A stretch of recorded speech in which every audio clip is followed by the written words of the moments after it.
Writ. Today we're venturing into another writer's tome. Think of it as spelunking through someone else's creative wisdom. And yes, I've brought tea. You know that feeling? You're talking with a friend, and you're witty, you're sharp, you're insightful. But then you sit down to write, and poof, it's all gone. Your words are suddenly stiff, formal, and they just don't sound like you at all. Well, let's get into that, because if you've ever felt like you're literally fighting yourself just to get an honest sentence on the page, this one's for you. So we're diving into the core ideas from Natalie Goldberg's amazing book, Writing Down the Bones. This thing has been around since 1986, and for good reason. It's become this essential guide for everyone from poets to CEOs, all searching for the same thing, a way to finally unlock that voice they know they have buried inside. And this really gets to the heart of the matter. The big question Goldberg tackles. Why does this happen? Why does our own voice feel so, foreign when we try to put it on paper? Her answer, it turns out, starts way, way back in school. She has a great name for it, actually. She calls it the goody two-shoes problem. It's that little voice inside us that was trained from a super young age to perform. Think about it. We learned how to please the teacher, right? How to get that A, how to follow all the rules of grammar. We ended up writing, as Goldberg says, compositions with clear sentences that were dull and boring.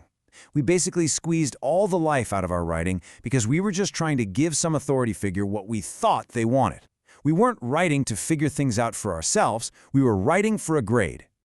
Right, so how do we break free from that? Well, Goldberg's answer is a complete shift in how we think about writing. She invites us into what she calls the practice school of writing. See, so often we get tangled up in this myth of the artist. You know, the tortured genius who has to wait for inspiration to strike, who's terrified of making a mistake, and who thinks real talent is only for a chosen few. That whole idea is totally paralyzing. But there's another way, the practice method. It's not about waiting around. It's about showing up. It's not about being perfect. It's about loving the process.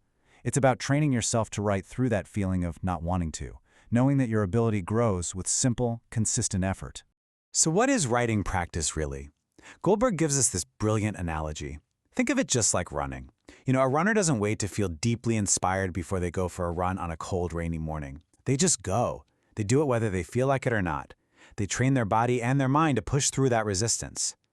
Writing, she argues, should be treated the exact same way. It's a discipline, not a mood. And here's maybe the most important step of all. You have to give yourself permission to be bad at it. Seriously, if you sit down expecting a masterpiece to flow out of you, you're just going to freeze up. So instead, Goldberg says to tell yourself this: I am free to write the worst junk in the world. That one sentence is so liberating. It's not about never having standards. It's about lowering the stakes enough so you can just begin. Okay, so how do you actually do this? The main technique is all about getting past that internal editor, that little goody two-shoes voice, and tapping into what Goldberg calls your first thoughts. All right, here are the rules. They're super simple, but they are powerful. You set a timer, maybe for just 10 minutes, and you follow these steps. 1. Keep your hand moving. Don't stop for anything. Don't go back and reread. Just keep that pen flowing. 2. Lose control. Say the thing you really want to say, not the thing you think you're supposed to say. 3. Be specific. Don't just write sadness. Write about the chipped rim of the coffee mug. 4. Don't you dare worry about spelling or grammar. And 5, the golden rule: you are totally, completely free to write the worst junk in America. So, why is this so important? Why all these rules? Well, it's because your first uncensored thoughts have this raw electric energy that usually gets lost when we try to be good writers. It's that first flash, the first connection your mind makes. And this whole practice is about learning how to catch it before your inner critic can stomp all over it. Okay, so let's get into the mindset you need to actually stick with this practice. Goldberg uses some pretty fantastic metaphors to help us wrap our heads around the internal roadblocks we're all going to face. First up is this idea of composting.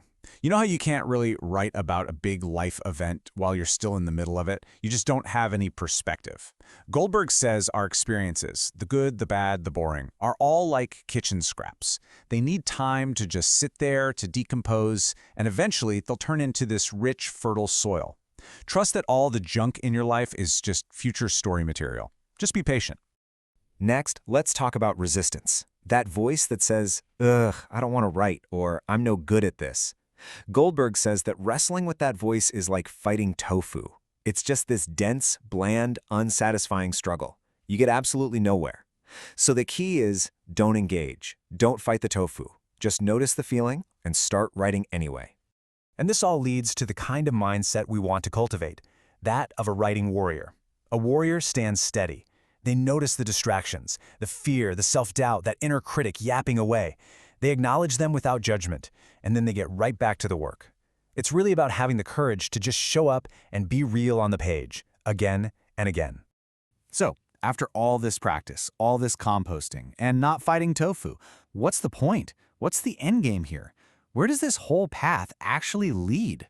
And that brings us to the real destination. See, the goal isn't just to fill up notebooks. It's a way to actually meet yourself, to get to know the weird, wonderful way your own mind works. It's about learning, finally, to trust your own voice. It's a tool for connecting with your life and for finding this incredible sense of freedom in just expressing who you are. In the end, this whole big philosophy can really be boiled down to this one final awesome command from Goldberg herself. Don't wait. Don't overthink it. Don't listen to your excuses. Just go. Pick up a pen. The only way to become a writer is to write. The journey continues. Like, subscribe, and join the Ramble.